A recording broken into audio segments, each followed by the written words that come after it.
Greetings, ladies and gentlemen. My name is Annie Kidwai, and you're watching my channel Understanding with Clinical Psychology with Annie Kidwai.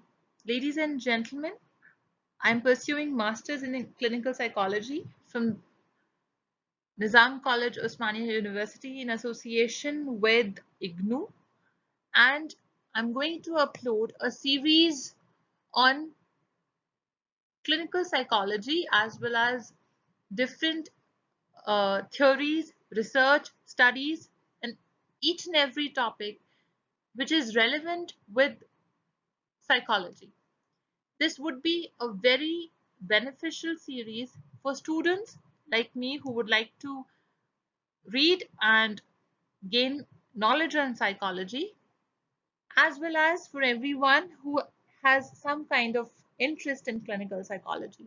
So this series would be the video presentation on certain topics on clinical psychology.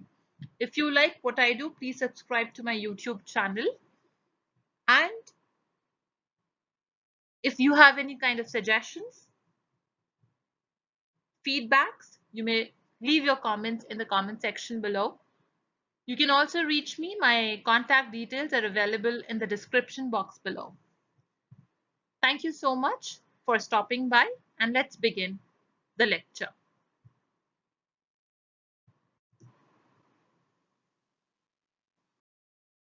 So, before we start reading about psychology and to know and understand about psychology, ladies and gentlemen, it's important to know what is psychology and why we need to read about psychology.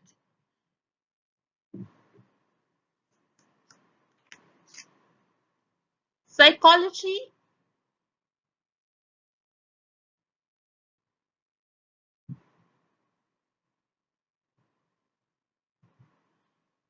What is psychology and what do you understand by it? If I say in one word, so I can say it is the study of human behavior. So we read about the behavior of people around us when we read about human psychology. We understand people more. We understand the reasons of their actions. We understand the reaction rates. We understand different mental processes, the succession and the failure of those mental processes. We understand different type of personalities we come across daily. So psychology is cumulatively the study of the human behavior. Now, ladies and gentlemen,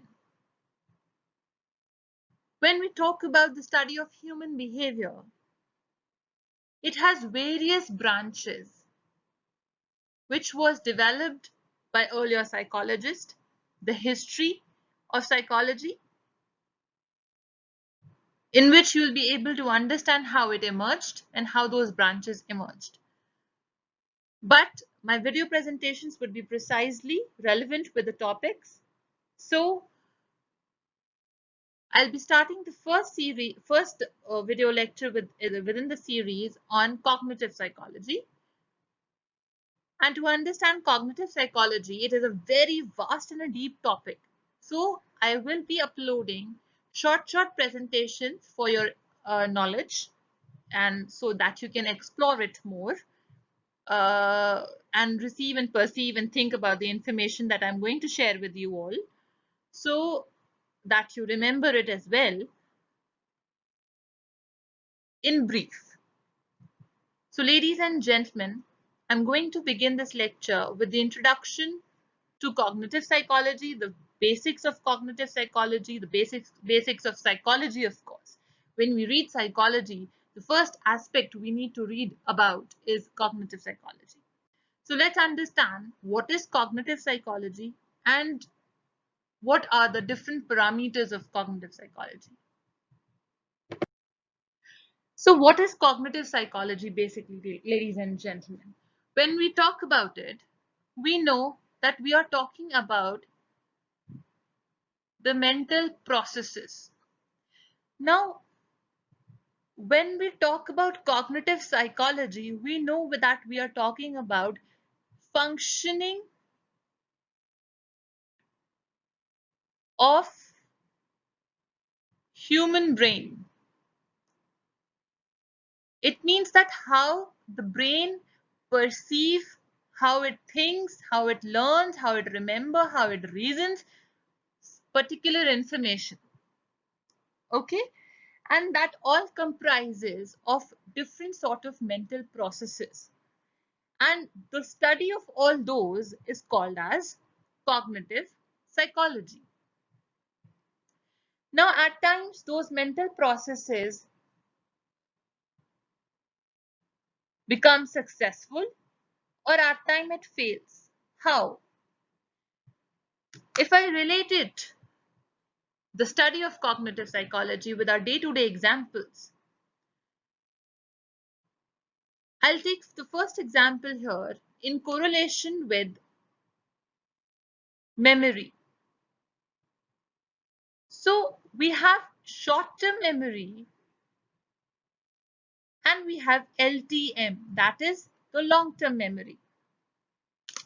What is short-term and what is long-term, and how it is related with cognitive psychology, and how it is related with the mental process?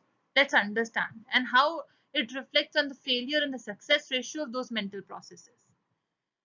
For example, at times it happens with all of us that we have to suppose buy an object A from a store. We drove to the store, and when we reached to the store we forgot why we have come here and what we have to buy. So from point 1 to point 2 we made a decision, and we reached from point 1 to point 2 for object A, but reaching at point 2 we forgot for what we want. We are thinking about various other things, that why I have come here, what is the reason that I drove here. So this is all comes into short-term memory. This is because of short-term memory. When we talk about learning languages, this can be best related. This example can be best related with LTM, that is long-term memory. Long-term memory stores the data, analyzes the data, processes the data, and implements the data. So this all processes are called as mental processes. And in one word, it is called as cognitive. Cognitive psychology. Understanding of these, the study of these processes is called as cognitive psychology. So this is how we think, we learn, we remember, we process particular information. And the study of all those comprises cognitive psychology. So it is also known as mental phenomenon. इसको हम mental phenomenon भी कह सकते हैं in a way. Let's understand more. So that was the basics of cognitive psychology, that how cognitive psychology is defined. Now, ladies and gentlemen, or what we understood actually briefly about cognitive psychology. So now when we understood the basics of it, of course, determining cognitive psychology, we need to determine it also. To determine it, we have the cognitive psychologist developed some kind of methods, or I would say methodologies. So to interpret how humans actually think or perceive information, or how learn, or how actually perceive, carry forward these mental processes successfully or have a failure rate. So there are different kind of methods. Let's understand about those methods.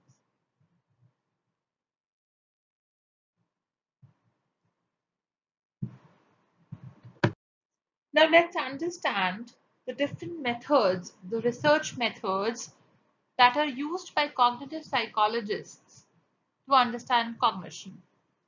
But before we understand these methods that you are seeing on the slide here, we need to understand the goal. What is goal of this research? And then we are able to understand better that what are the methods of that research. So of course, as for every action, we need an output. In the same way, the cognitive psychologist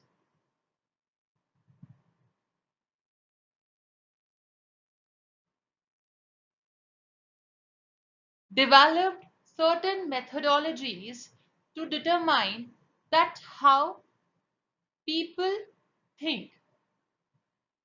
These methodologies are some which are laboratory based and some which are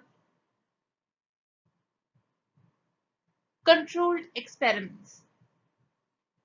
So experiments on human behavior, psychobiological research, case studies, reports and observations, computer simulations and artificial intelligence are few of the methods the cognitive psychologists used to understand and to read and to study that how actually people think, and that is the goal of the research.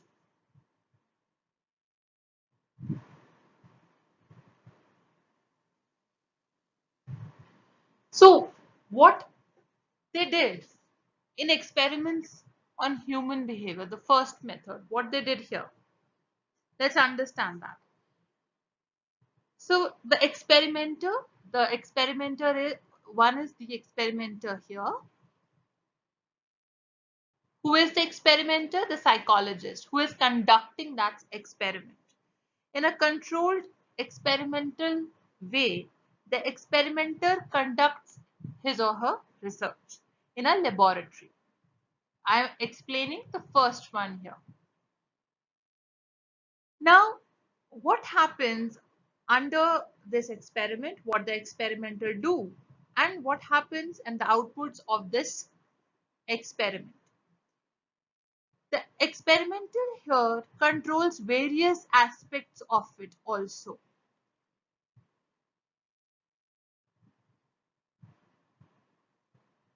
There are two kind of variables under this. The first is the independent variable and the second one is dependent variable. And the third one, which has no relevance, which is an irrelevant variable, is constant. So it is called as the control variable.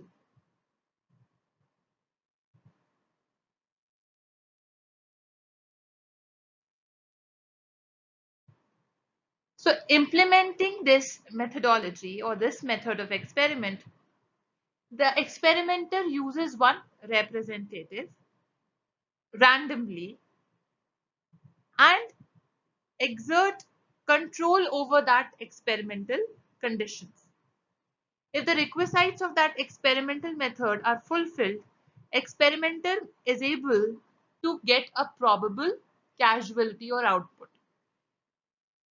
So this reflects or affects of the independent variable, the treatment on the dependent variable, that is the outcome of that population.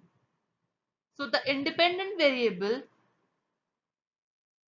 is the treatment in this methodology and the dependent is the outcome of that treatment. What is the output? Probable causality of it. This is how this methodology used to work in the research. Let's understand the psychobiological research. What happens into this? The investigators in the research have good relationship between the cognitive performance and the cerebral events and situations of an individual.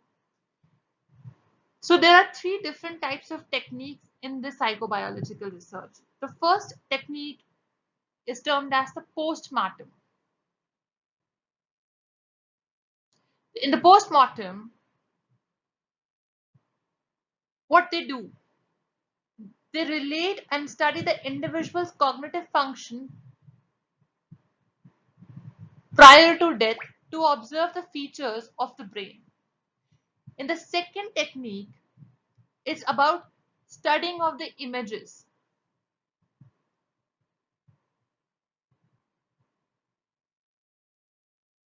What happens in this one? Let's understand. They show some structures or activities and see and read and study that how the brain functions, particularly to those studying of those images and structures and activities, and find a cognitive deficit. And the third technique for obtaining information is about the cerebral processes during the normal performance of a cognitive activity. That is the imaging techniques, brain imaging techniques that are used in this psychobiological research. Now, what happens in the research method of case studies, reports, and observations? What happens here? Let's understand.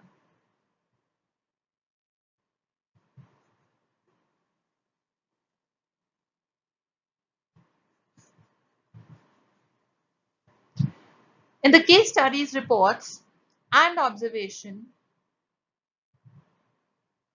they focus on the information that was gathered from the psychobiological research and different aspects of cognition across people who were experimented on. They gained some information about how every individual during that experiment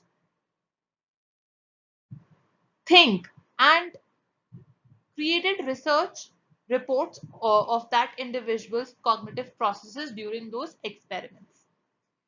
Then in case studies, there were in-depth studies of every individual cognition, and in observation, they made a detailed study of the cognition performance in everyday situation of the people who were experimented upon. So this is how the self-reports and case study and naturalistic observation method is practiced. Then we have the computer simulation and artificial intelligence, how the cognitive psychologists use these methodologies for the goal. In these methodologies, the, the cognitive psychologist designed a program for the for the digital computers that used to imitate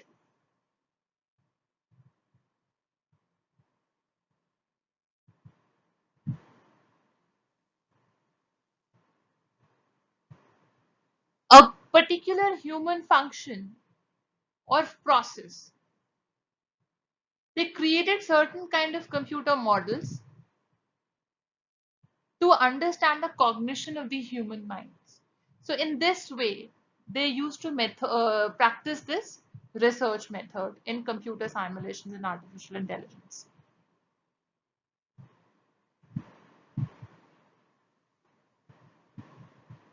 So while doing these research methods, they developed their huge interest in cognition science also.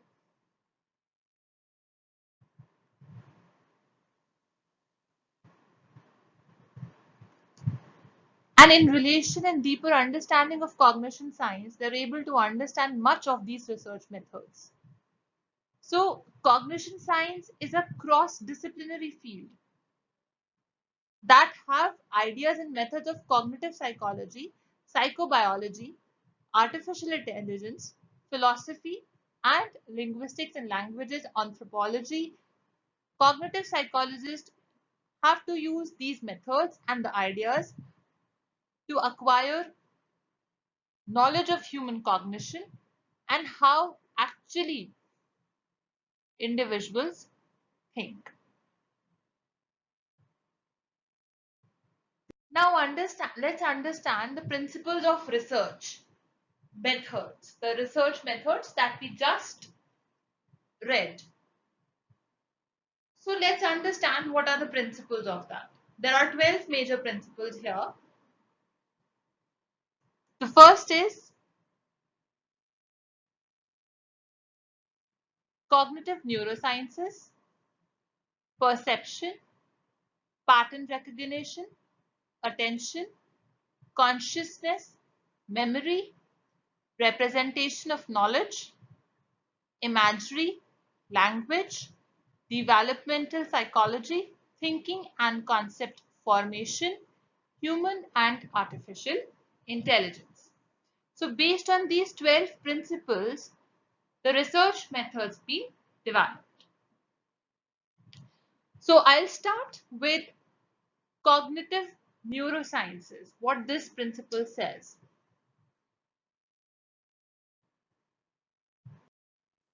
So the first principle here of cognitive neurosciences, what does it describe here for the techniques and different theories on cognitive psychology?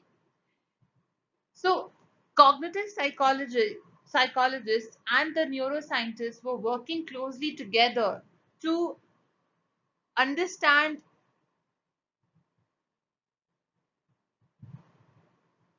different processes and mental characters. So the cognitive psychologists were taking help from the neuroscientists, and the neuroscientists are coming to the cognitive psychologists based on the explanations and the findings of neuroscientists and the neurological explanations and the findings by the neuroscientists, and cumulatively they developed some findings and observations in the laboratories. So every part of the cognitive process from sensation to memory is supported by basic electrochemical processes taking place in the brain and nervous system. So basically the cognitive psychologists and the neuroscientists were working closely together. Based on this principle, they developed various methodologies where they were learning about the cognition of the human mind. The second is the perception. So basically, what is perception? Perception is the detection and interpretation of sensory stimuli. So the experiments were based on perception, and then they created an understanding of the sensitivity of the human organism to sensory signals. And importantly, the cognitive psychologists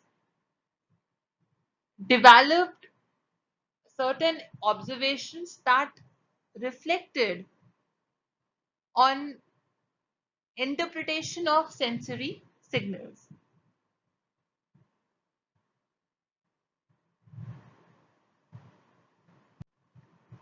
Then we have pattern recognition. What is pattern recognition and what this principle states here? So pattern recognition is basically the things that we see, hear, feel, taste or smell are always part of a complex pattern of sensory stimuli, right? Whatever we see, whatever we hear, whatever we feel, whatever we taste, it creates a pattern of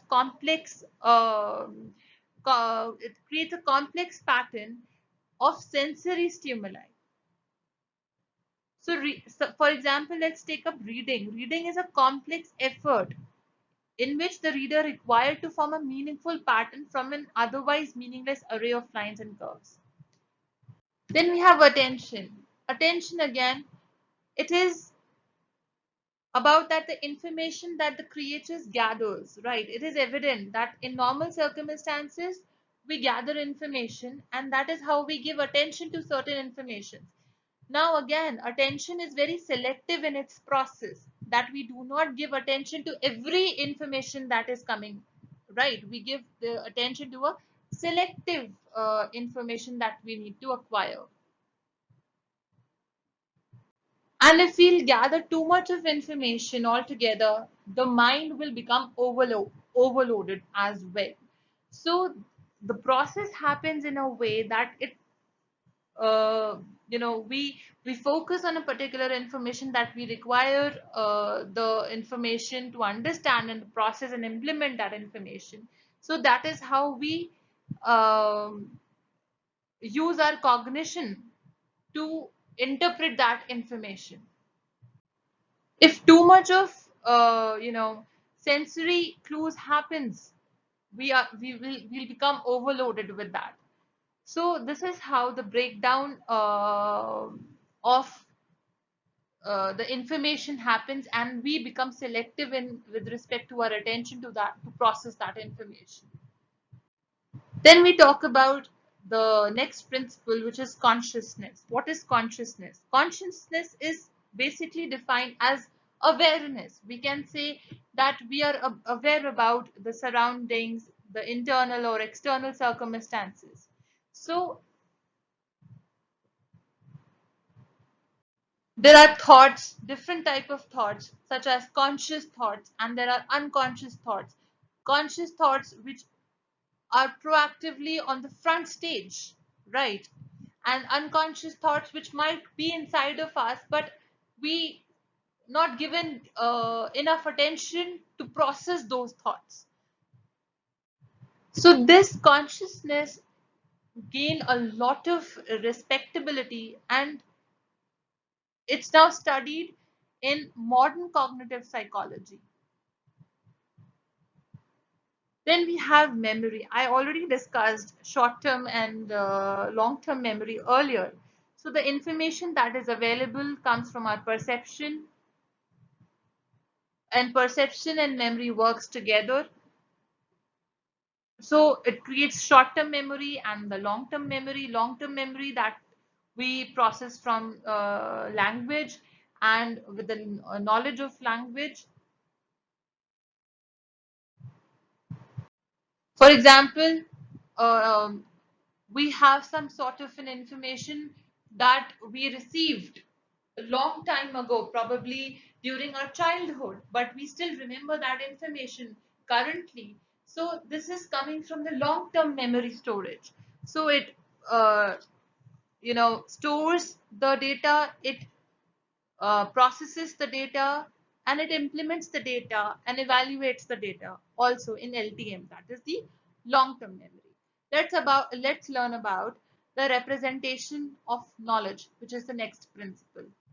Basically, it is that how different human cognition is represented as a knowledge of it, and how information is symbolized and combined and stored, or we can say that all the data which is stored in the brain is processed.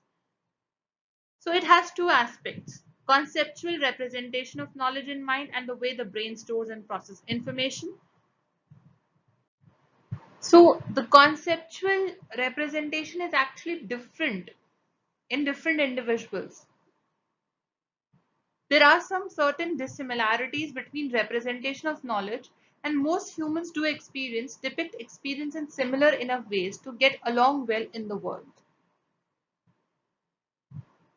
So the content of the information is different, of course, but the way the information is stored in our brain is similar in every human brain. This is how the representation of knowledge principle works for the research methodologies. Now let's understand the imagery. What does this principle say?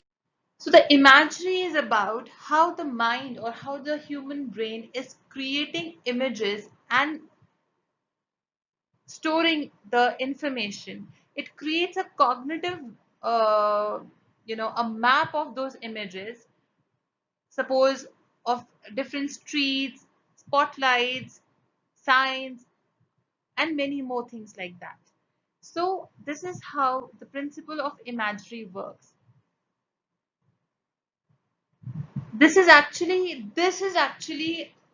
principle is new to psychology as per the cognitive psychologists, but some recent research has been reported. So basically, in imagery, the images been formed in the brain, and on those basis of on the basis of those, your brain creates a map of different kind of information that it perceives. Now let's talk about language. How language is a principle in research methods for understanding cognitive psychology. So language we learn because we express, process, or acquire knowledge, and we use language to communicate. So it's a central concern of cognitive psychology. Language is considered as a central concern of cognitive psychology.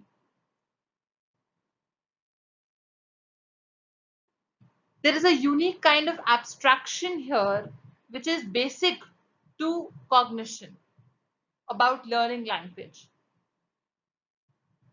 So when we talk about information processing, language is a very important component. It influences perception and fundamental aspect of cognition. Let's understand about developmental psychology, which is the next principle.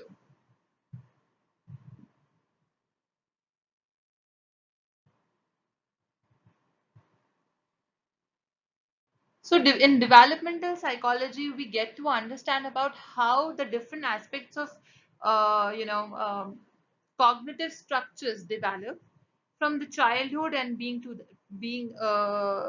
an adult, from the adolescence. So there are different maturational experiences that every species experiences, and this is how the cognition develops. That comes under the principle of developmental psychology. What is thinking and concept formation? So basically, the goal of the research methods based on these principles is thinking, that how human mind thinks. So this is basic, this is the main, I would say, the agenda or the center of attention, that thinking and concept formation, that how human mind thinks, basic of cognition study. So this is a mental, by thinking, when you think something, you have a thought in your mind, and you create a representation in your mind about that thought. And then you process certain information and implement certain information.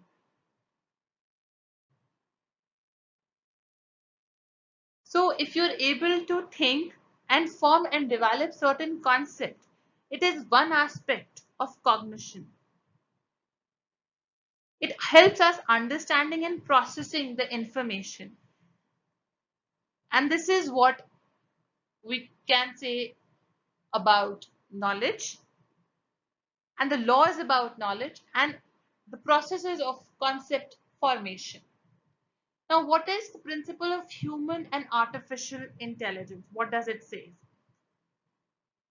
So, human intelligence, we already know that it's about the ability to acquire, remember, process knowledge, to understand complex things, complex ideas, and abstract concepts about human relationships, objects, everything. So that is what human intelligence, about emotions, languages, actions, and so many other things. Now, the study of computer science,